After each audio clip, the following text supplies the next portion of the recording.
Tell me, my friend, have you ever dwelled on that dark moment?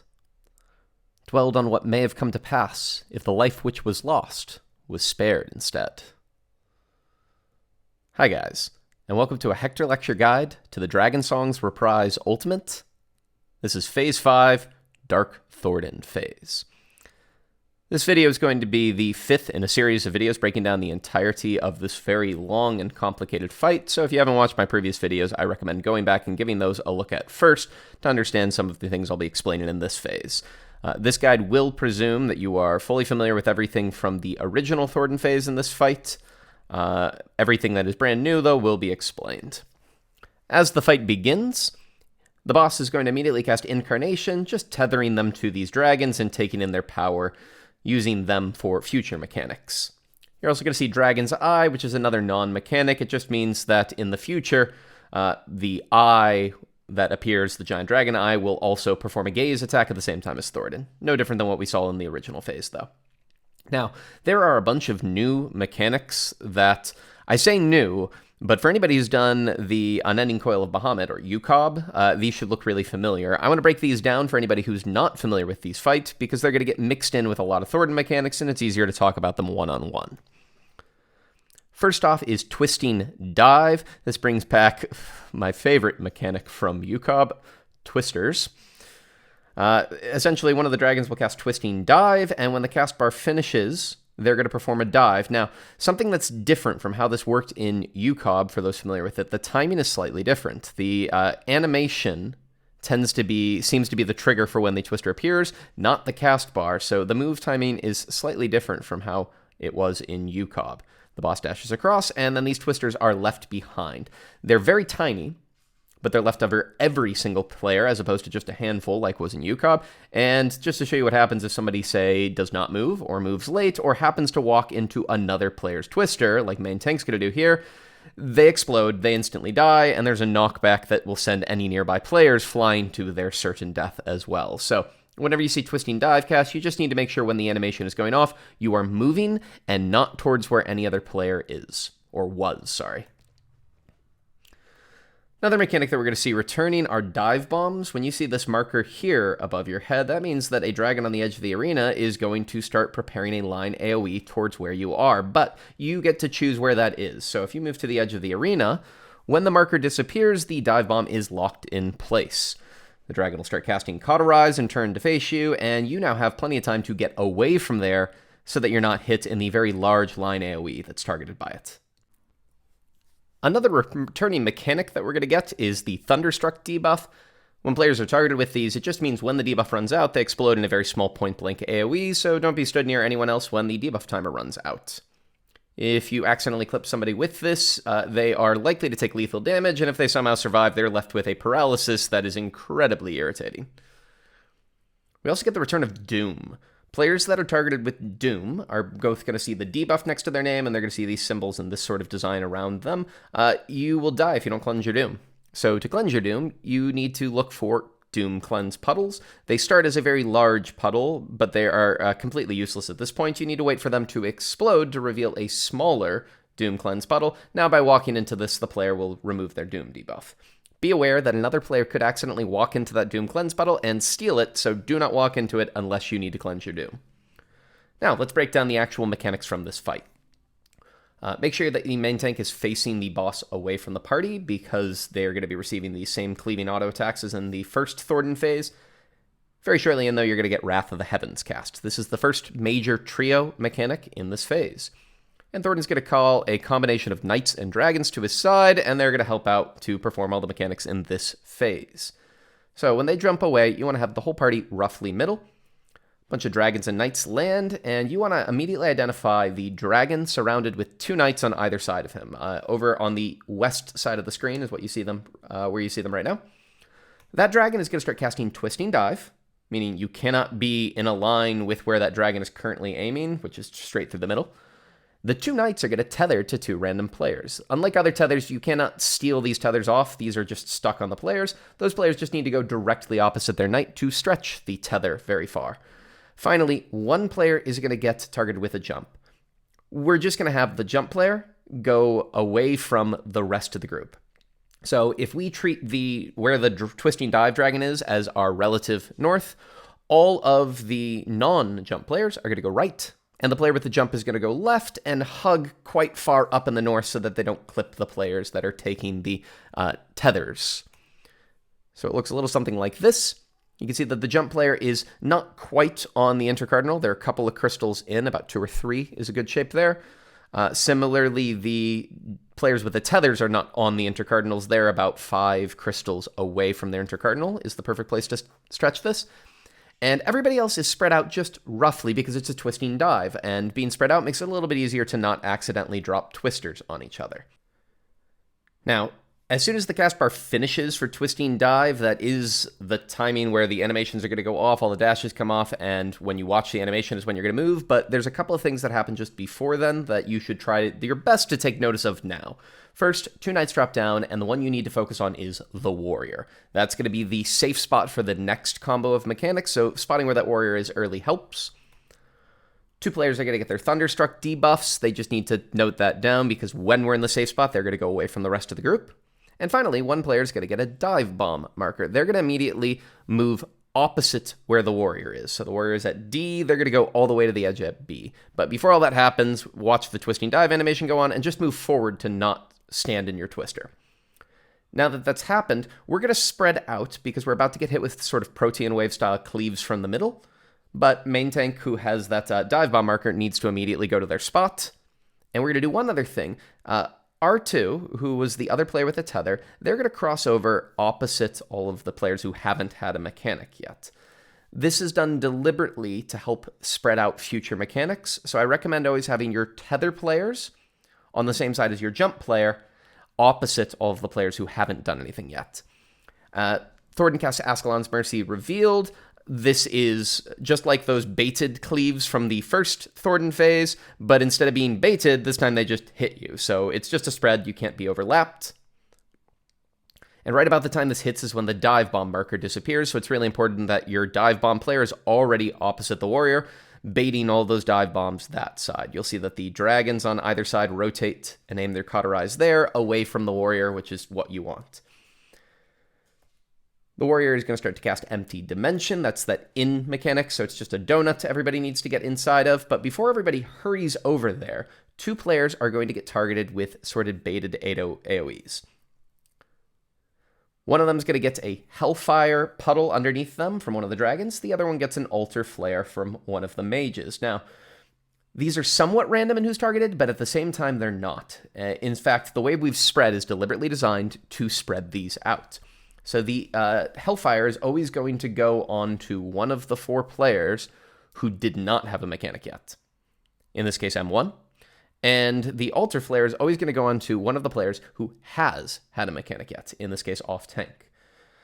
By spreading out and making sure they're opposite, like we did for the Ascalon's Mercy revealed, this allows us to make sure these are always opposite and leaves them lots of room to bait them.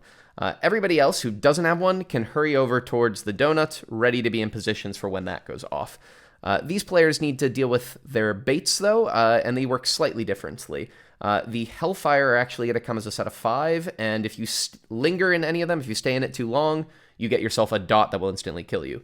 The Altar Flares are instead a lot like Ifrit Eruptions. They explode after a set amount of time, so you just can't be still stood in it when it explodes, or you'll die. After they've baited all 4 Altar Flares and all 5 Hellfires, they're going to join the stack group, and you'll see that the Thunderstruck debuff players are already out. They're away from the rest of the party. They're in position to make sure that they don't clip them, because at the same time that the Empty Dimension goes off, the Thunderstrucks go off as well. Assuming it's all done right, you should be positioned like this for everything to hit. The Cauterizes dash opposite the warrior, the donut goes off, the Thunderstrucks go off, but everybody's in a safe spot, so you're good to go. And that's it. That's all of Wrath of the Heavens. If you survive that, the boss is going to cast an Ancient Quagga, so just shield, heal, mitigate this. It's no different than it was in the previous Thordan phase. We now get a mixture of the same tank busters as before, Heavenly Heal targets and leaves a physical vuln up. and then an Ascalon's Might on the other tank. You might have an Invuln back and could potentially have the tank take one tank take both sets of tank busters, but it's entirely up to you how you want to deal with this, if you'd prefer to do the swap and cooldowns. Shortly afterwards, the boss is going to prep its second and final major mechanic of this phase, Death of the Heavens. Once again, Thordan calls down a combination of different knights and dragons, and when the cast finishes, they jump away. Now, for this one, you once again want to be roughly middle. And this is visually cluttering. A lot of things are going to come down all at once. Right off the bat, make this simple. There's only one knight that actually lands on the arena. Find the warrior. That warrior should be your new relative north, and everything is going to be done relative to where that warrior is, because behind that warrior will always be a dragon doing a cauterize directly through the middle of the arena. Diagonal from that warrior, you're always going to have a knight and a dragon that are doing dashes across the screen. One of those dashes is a twisting dive, so we'll deal with that when we get to it. But if we look at the overlap of these hits, you'll see that there are 6 distinct safe spots. 4 small and 2 larger ones. We are shortly going to spread our 8 players into those 6 safe spots. Think like Strength of the Ward back at the beginning of Thordan, how you had to spread into 2 triangles. We're now spreading into 6 triangles. To complicate things, 4 random players are about to get Doom. Now, we need to be very tactical in where we have these Doom players and where we have the non-Doom players go to make the mechanic work easily. So, there's a lot of ways that you could do this to make sure that everybody can communicate and see where each other is quickly, but one strategy I've seen that works brilliantly: have your players line up in a specific order. In this case, tank, healer, melee, range. When the Dooms hit, all you're going to do is have the Doom players take a step back. What you can now see is the Doomed players can see really clearly where they are relative to each other, and the non-Doomed players can see where they are relative to each other.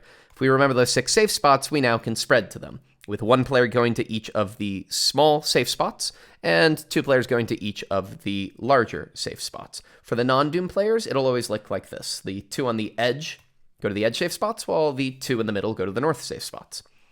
Non-Doom basically do the same pattern, but it's mirrored in the south. A couple of points about these safe spots. Once again, players are not on intercardinals. They're about 2 crystals in from the intercardinal towards the warrior north-south line.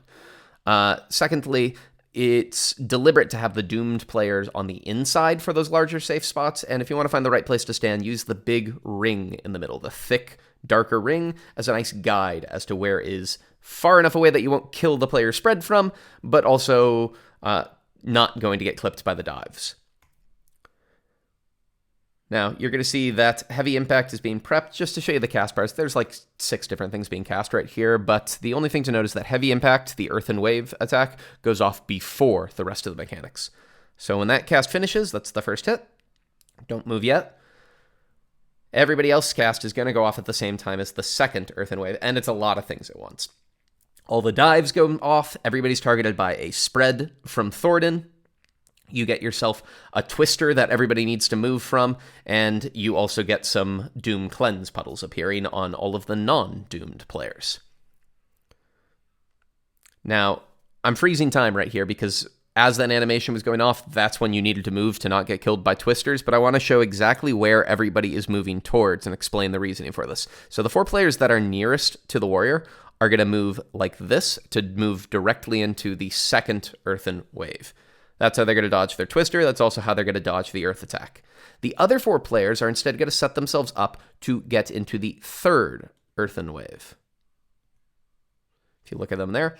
So they're moving not towards the warrior. This is done to hopefully spread out twisters, but also because it's a little bit easier. It's harder to time to get into the second Earthen Wave as one of the people on the far sides, and almost impossible if you're in the south. Those movements, assuming they go off at the same time as the twisting dive, twisters drop where everybody was stood, and as you can see, the 4 players that moved in have immediately dodged the second Earthen Wave. The other 4 players are now just going to move in to dodge the third Earthen Wave, and this will be set. You will always dodge the Earthen Wave in this pattern, always 4 players in the second one, 4 players in the third one.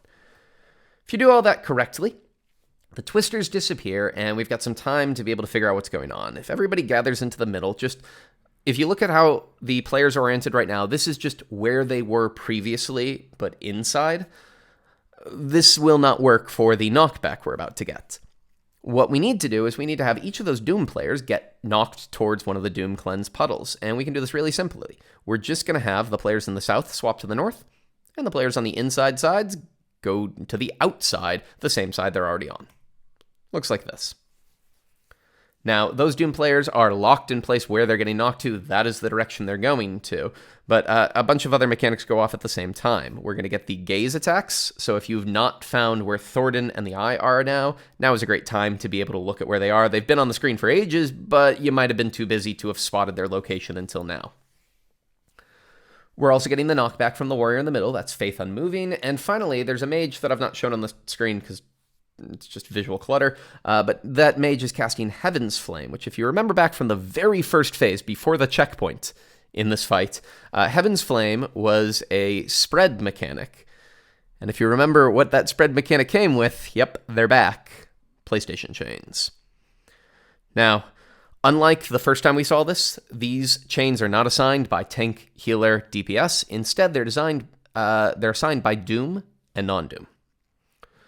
Basically, the Doom players are always going to get 2 circles, a triangle and a square. The non-Dooms always get 2 X's, a triangle and a square. And to make things nice, we can bait the circles.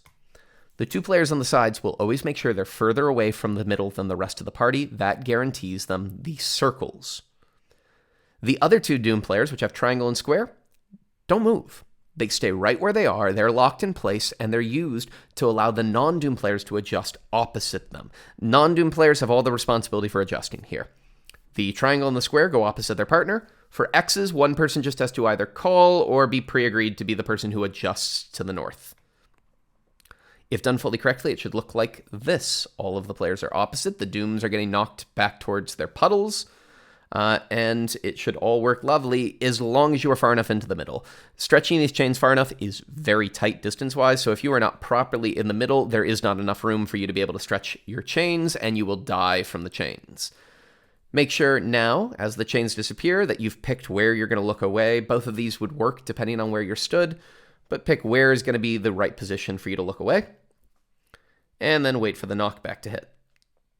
Just before it does, the Doom Cleanse puddles activate. And now if you've not been knocked directly into your cleanse puddle, you should walk into it as the spreads go off. That's almost it. There's one last little thing going on here. 8 meteor circles. If you want to do this, as is already the case, you're already spread to Cardinals and Cardinals, you could have everybody take a meteor circle and have DPS help out with the tanks and healers when they break their own meteor. You could do that. It's a very intense DPS check if you do that. Instead, if you would like to make things a little bit easier for yourself, have your physical ranged, call out where they are and where they're aiming, and have them aim the LB2 that should be built up. A Limit Break 2 is going to instantly delete 3 of these.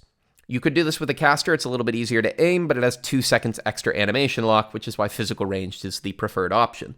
This means that the other 7 players now only have 5 meters between them, and the DPS check is now laughably easy. Finish off all the meteor circles. You don't have much time to be able to do this, but you'll see the meteor collapsing down, and if you've killed them all in time, Thordan reappears with another Ancient Quagga. Deal with the Ancient Quagga the same way as before. Prepare for a Heavenly Heal, which is going to target whichever tank is currently tanking, and either swap or deal with an Invuln for the Ascalon's Might that hits 3 times just like before. Now, you get a single auto attack before Thordan starts to cast Etheric Burst. Thordan should be very low at this point in time, but you need to be very careful with your DPS here, because if you get the boss to 3% or lower, Thordan stops casting Etheric Burst and starts to beg for his life. Presuming your goal is not to just make him feel bad, and instead is to clear this fight, you need to hold your DPS. You cannot kill Thordan to be able to not get stuck at a time loop at the end of Phase 6, and to be able to see the final phase of the fight. So, hold your DPS at 3% or lower. Be aware, he is still targetable. He still can be killed here, so watch out. But as long as you've held your DPS, Thordan will instead jump away, and you're going to see the stage transition ready for Phase 6. Anyways, thank you guys so much for watching this. Sorry for the massive delay in being able to get this video out. I'll try to be a little bit more punctual on the next ones, but thank you guys. I hope you found this helpful. And as always, if you've got any comments, suggestions, tips, if you've got better ways of dealing with Death of the Heavens, the Dooms, and the non-Dooms, please let me know. I'm always happy to hear in the comment section. Anyways, take care, guys.